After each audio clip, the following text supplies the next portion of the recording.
देख रहे हैं एकल सत्य न्यूज, एक कदम सत्य की ओर। हिंदू एक धोखा है, हिंदू कोई धर्म नहीं। समाजवादी पार्टी नेता स्वामी प्रसाद मौर्य अपने विवादित बयानों को लेकर चर्चा में रहते हैं। मंगलवार को उन्होंने एक बार फिर ऐसा बयान दिया जिसके बाद वह सुर्खियों में आ गए हैं। मौर्य ने हिंदू धर्म को लेकर जहर उगला है। सपा अध्यक्ष अखिलेश यादव ने हाल ही में पार्टी नेताओं को विवादित बयान देने से बचने की नसीहत दी थी। इसके बावजूद स्वामी प्रसाद मौर्य ने एक बार फिर विवादित बयान दिया। स्वामी प्रसाद दिल्ली में जंतर मंतर पर एक कार्यक्रम में शामिल हुए थे। यहाँ उन्होंने हिंदू धर्म को एक धोखा बता दिया, जिसके बाद विवाद तेज हो गया। स्वामी प्रसाद मौर्य ने दिल्ली में आयोजित एक कार्यक्रम में कहा, हिंदू धर्म एक धोखा है। वैसे भी 1995 में सुप्रीम कोर्ट ने कहा था कि हिंदू कोई धर्म नहीं है, यह जीवन जीने की एक शैली है। आरएसएस प्रमुख मोहन भागवत ने भी 2 बार कहा है कि हिंदू नाम का कोई धर्म नहीं है, बल्कि यह जीवन जीने की एक कला है। सपा नेता ने आगे कहा, जब ये लोग ऐसे बयान देते हैं तो भावनाएं आहत नहीं होती, लेकिन अगर यही बात स्वामी प्रसाद मौर्य कह देते हैं तो हिंदू धर्म धर्म नहीं है, बल्कि एक धोखा है। जिसे हम हिंदू धर्म कहते हैं वो कुछ लोगों के लिए धंधा है, तो लोगों की भावनाएं आहत हो जाती हैं। देखते रहिए एकल सत्य न्यूज के साथ अर्शी खान की खास रिपोर्ट।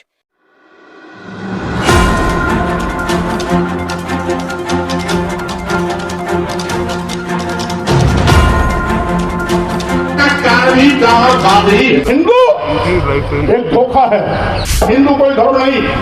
ये लोगों के जीवन जीने की एक शैली है। हिंदू धर्म नाम का कोई धर्म नहीं है, बल्कि लोगों के जीवन जीने की एक कला। माननीय मोदी ने भी कहा, हिंदू धर्म धर्म नहीं है। जिसे हम हिंदू धर्म कहते हैं वो कुछ लोगों के लिए धंधा है। सन 1931 की जाति जनगणना के आधार पर मात्र 3.5% ब्राह्मण है, 3% क्षत्रिय है, 1.5% वैश्य है, समाज है। तो 8% लोग अपने बलबूते पर सरकार नहीं बना सकते हैं। उन्होंने हमारी बहुजन समाज की ताकत को तोड़कर हिंदू के नाम पर टक्कर के बहका करके अपना उल्लू सीधा करने का काम किया। यानी वोट देने के लिए हम हिंदू, वोट के लिए अनुसूचित जाति, अनुसूचित जनजाति और पिछड़े वर्ग का व्यक्ति हिंदू, लेकिन सत्ता में बैठने के बाद हम हिंदू नहीं रह जाते। अगर सत्ता में बैठने के बाद भी ये हमें हिंदू मानते तो अनुसूचित जाति के आरक्षण को खत्म नहीं करते, अनुसूचित जनजाति के आरक्षण को खत्म नहीं करते, पिछड़े वर्गों के आरक्षण को खत्म नहीं करते। इसका मतलब है हिंदू एक धोखा है।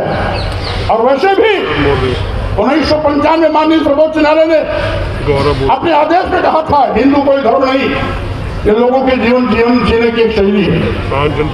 यही नहीं, जो सबसे बड़े धर्म के ठेकेदार बनते हैं, आरएसएस के प्रमुख मोहन भागवत जी ने भी कहा है, एक नहीं 2 बार कहा, हिंदू धर्म नाम का कोई धर्म नहीं है, बल्कि लोगों के जीवन जीने की एक कला।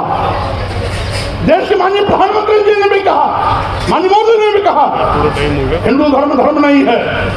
और अभी 1-2 महीने पहले माननीय गडकरी जी ने भी कहा, एक मीडिया कॉन्क्लेव में कहा।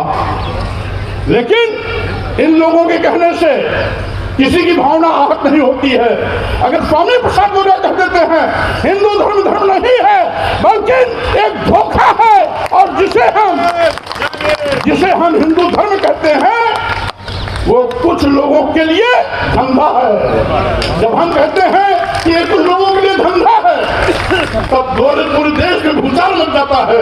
लेकिन वही चीज अगर मोहन भागवत जी कहते हैं, माननीय प्रधानमंत्री नरेंद्र मोदी जी कहते हैं, माननीय गडकरी जी कहते हैं, तो किसी की भी भावना आहत नहीं होती। अगर वही चीज स्वामी प्रसाद मौर्य कह देते हैं तो लोगों की भावना इतनी कमजोर होती है कि उनकी भावनाएं आहत हो जाती है। क्या विडंबना है।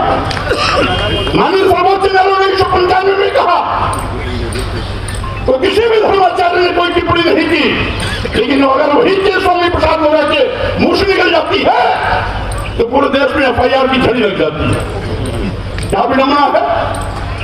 आखिर हम क्या कहते हैं? हम तो वही कहते हैं जो भारतीय संविधान कहता है। अनुच्छेद 14 में सब राज्य में स्पष्ट है कि वर्ण, धर्म, वर्ण, जाति, लिंग, जन्म स्थान के आधार पर किसी के साथ कोई भेदभाव नहीं किया जा सकता। अगर भेदभाव नहीं किया जा सकता तो सत्ता में बैठे हुए लोग आज खुला हमारे साथ सत्ता व्यवहार क्यों कर रहे हैं? आज संविधान द्वारा दिया गया अधिकार छीनने का पाठ क्यों कर रहे हैं? आरक्षण खत्म क्यों कर रहे हैं? संविधान को निष्प्रभावित क्यों कर रहे हैं? लोकतंत्र को खत्म करने का दुस्साहस क्यों कर रहे हैं? और यही नहीं, ये तो देश को बेचने का भी पाप कर रहे हैं। साथियों, आज सही मायने में जब से डबल इंजन की सरकार वाले आए हैं, सरकारी नौकरियां गायब हो गई। आज देश के नौजवान बेरोजगारी का दंड झेल रहे हैं। करोड़ों नौजवानों को आज बेरोजगारी का सामना करना पड़ रहा है। उनके सामने रोटी का संकट है, उनके सामने पेट की रोटी की भूख है। अभी पार्लियामेंट में जो घटना कल घटित हुई वो भाजपा के सांसद की के पर्ची पर ही उनकी प्रवेश हुई थी, लेकिन उसके बावजूद भी उन लड़कों ने जो भी किया सदन के अंदर और बाहर, ये हो सकता है तरीका उनका गैर कानूनी रहा हो, अलोकतांत्रिक रहा हो, संविधान की मर्यादा के विपरीत रहा हो, लेकिन जो बात उभर के आई है उसके आगे भी कहीं न कहीं बेरोजगारी रही है, उनके पेट की भूख रही है, वो रोटी की तड़पन रही है, जो पार्लियामेंट ने इस तरह से करने के लिए उनको मजबूर किया है। और इसीलिए मैं कहना चाहता हूं, आज ये हकीकत है कि आज देश का करोड़ों नौजवान बेरोजगारी के नाते दुखी है, पीड़ित है, रोटी की भूख से बिलबिला रहा है। मरता क्या न करता जब आदमी रोटी के लिए अंतिम सांसें लेता